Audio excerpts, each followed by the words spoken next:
Hi, my name is Mark Street, and this is Realty Glimpse. Welcome to Realty Glimpse, your glimpse into realty, where I deliver to you valuable information that can have a positive impact on your very next real estate transaction. So I'm going to ask questions that you really are going to want to know, especially if you are looking to buy something that's commercial, something along those lines. We're going to be talking about environmental studies, and this is Rhonda Hewko. So who better to talk with? She owns Elkan environmental engineering, and so a professional in the field. And so you're going to want to hear this. Don't be excited, because if you're going to make an offer on a place, this is going to be very relevant for you when it comes to commercial. And so we're talking about environmental studies. And so Ron, if you don't mind, tell us a little bit about your company, or how long have you been in business for, I guess. All right, Mark. Well, we've been in business for almost 15 years in Grand Prairie area, and we also service some of the other areas around, down probably far as south as High River, Alberta, as far east as Lloydminster, and up around High Level in Fort Nelson. Okay. And we've even done an environmental assessment out at Prince Rupert, BC. There we go. Okay, so Right you go beyond just Grand Prairie. Now we're talking about environmental studies, but I guess maybe right off the top there, I've heard of a geotechnical, study. And so can you tell me, I mean, it seems like there's maybe a little bit of crossover there, but what is the difference between an environmental study and a geotechnical? Okay, so an environmental site assessment is quite different than a geotechnical assessment. Geotechnical engineers are assessing soil properties for foundations for buildings. Specifically, we're doing environmental site assessment to assess potential environmental liabilities and concerns that could affect different media. It could affect soil, groundwater, sediment, or surface water. Okay. And so for an environmental study, say I have a client and they're looking to purchase a property, Yeah. would you recommend they get an environmental study? This is for a commercial property. In what situations do you think it would be a good idea for them to look at that? Sure, we would recommend an environmental site assessment, but it even goes beyond that. Pretty much anyone needing to get a mortgage, Okay. or some kind of, bring in a lender for an industrial or commercial property, is required nowadays to get an environmental site assessment. Now, we've got a lot of clients that own property and they lease it out, and they'll want an entrance and an exit ESA for baseline and follow-up environmental site assessments, so that the landowner isn't stuck with those potential or actual environmental concerns. Right. Okay. Now you're talking about that's coming from the landlord or from the owner. the owner's perspective. Yeah. But so what about the person looking to lease the property? Would they be interested in having an environmental study done too? Yes, sometimes they are as well, just so Okay. they don't get caught from the sins of the past from a previous occupant. Right. And you're talking about that baseline, right? So that is the baseline. That's your entry. You're going and you're kind of doing one up front, saying this is what the soil or the ground, or this is what this is like as far as contaminations. Yeah. And then at the end, does it look about the same, right? And that's going to be important for the landlord and for the tenant for liability reasons. Yeah, most landlords nowadays will write in an environmental site assessment requirement right into the contract. Right. Okay. So and I'm glad you mentioned it. I mean, we are talking about maybe a buyer and a seller, but it's also relevant for a tenant and for a landlord too, right? Yeah. So there could be a nasty consequence if they don't get an environmental study done. I wonder if you have an example of maybe something that's gone south because of not having an environmental study done. Well, I can tell you maybe a situation where sometimes it's good to have your own environmental site assessment done, instead of relying on the environmental site assessment of the other party. So for instance, we did an assessment on a gas station in BC. And what happened was the lender came to us and basically said, can you help us out? The client needs some help. And so what happened, the background was that an owner had purchased the land back pre-2000, and they went to sell it. They had their own assessment done. They changed out all the assets. So they changed the fuel dispensers, the piping, and the fuel tanks.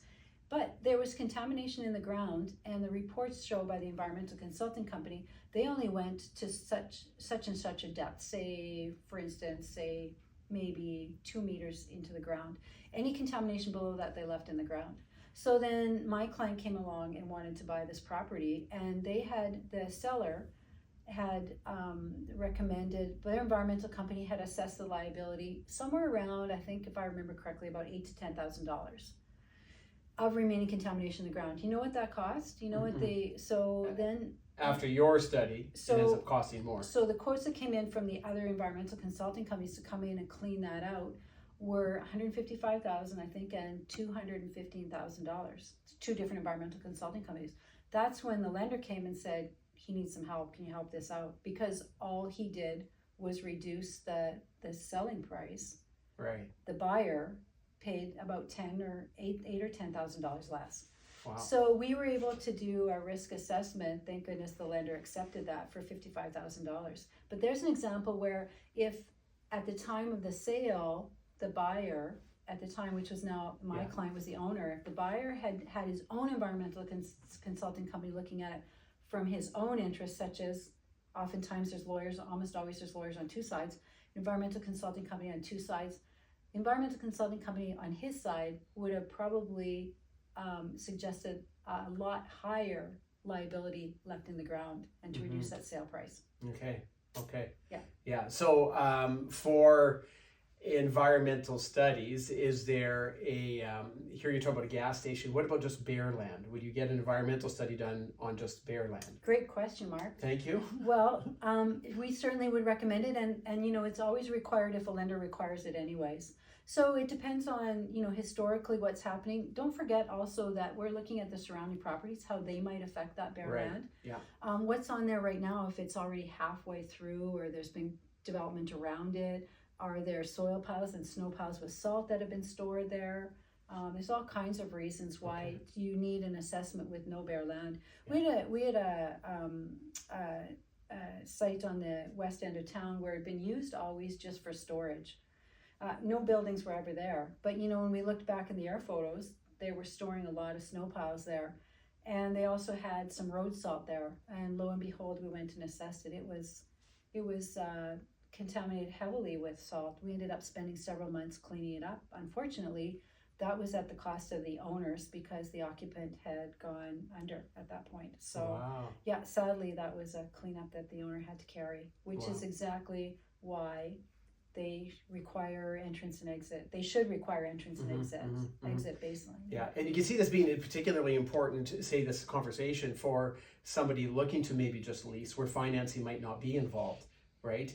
You know, because you're saying, which is true. I mean, even in the standard contracts, you're probably fairly safe depending on, you know, which contracts you're using. But even in the standard contract, it's talking about, you know, environmental studies and things like that. So that's good. But for somebody who just goes in and leases a property and doesn't think about this stuff, who knows what they're going to be on the hook for at the end of that, especially if they ended up in something that had, you know, contamination issues right to begin with. Exactly. Yeah. So where you're involved, normally you're involved in an environmental study that's usually used for a property transaction or for financing. Right.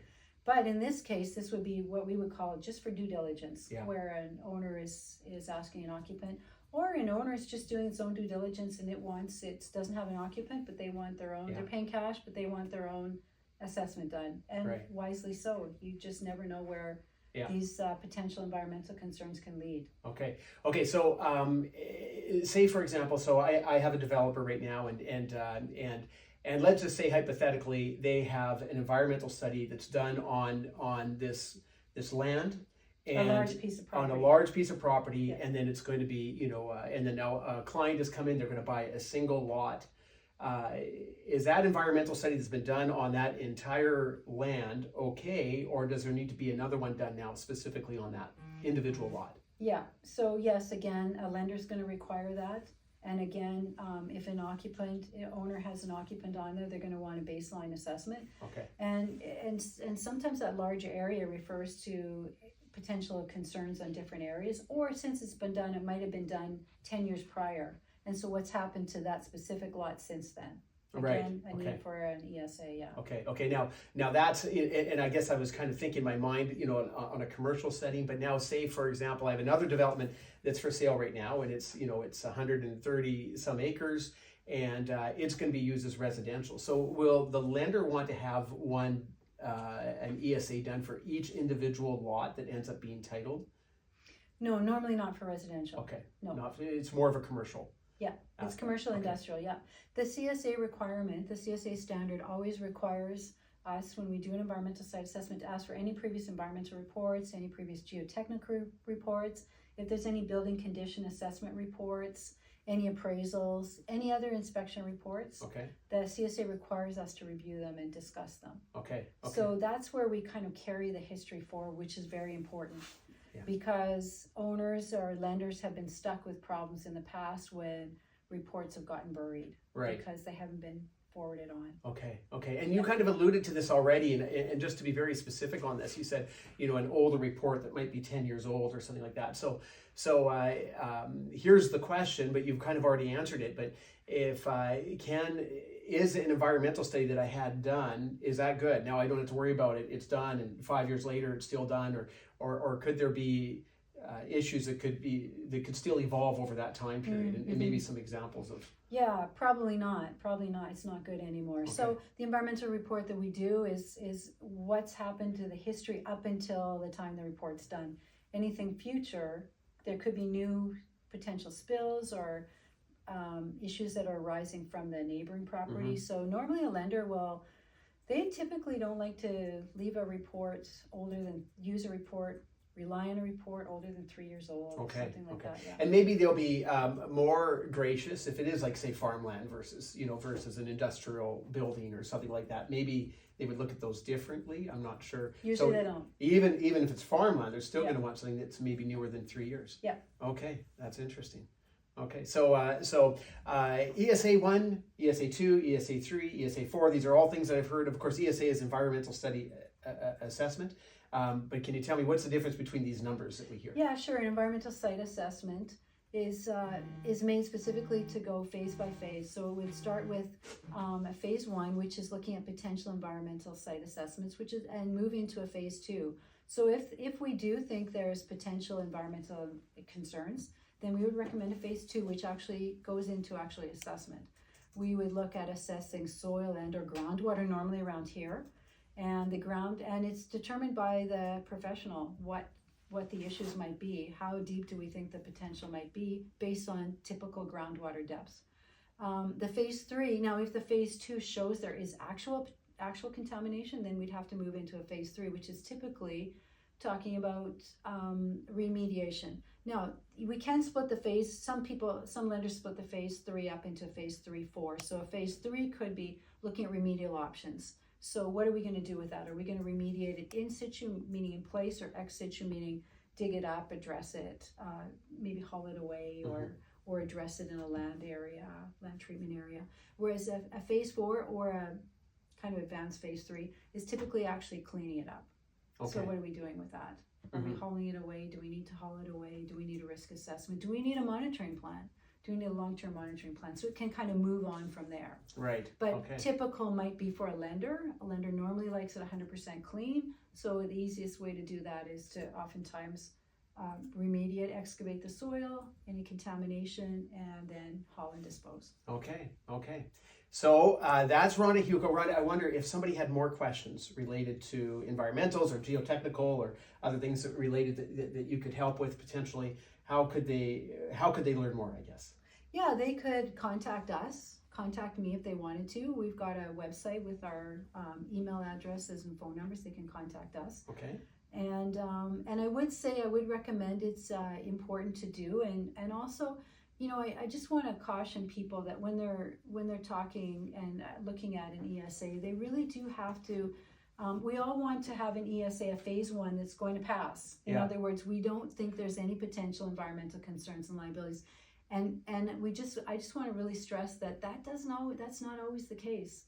And I know you always want a good bill of health from your doctor. Same thing, you want a good bill of health on your land. It doesn't always happen, so I just want you to be prepared for that. Right. We have had an issue in a community sadly in Alberta where the client wasn't happy with the potential results that we were recommending. And so they asked us not to finish up the report. They kind of wanted that to be buried. And unfortunately, my professional licensing body requires that we authenticate anything and that authentication trumps any requirements by employers or clients. So if the client asks me not to authenticate it because they don't like the results of that report, I still have to, as a professional engineer, I have to sign and stamp and finalize that report. Yeah. Okay. So that's Rhonda Hewko. Thanks for watching. What question did we miss today? In fact, anything real estate, what would you like to know about? Send me your question or topic, and you may see that covered on an upcoming episode of Realty Glimpse. Thanks for watching, and that's all. Bye.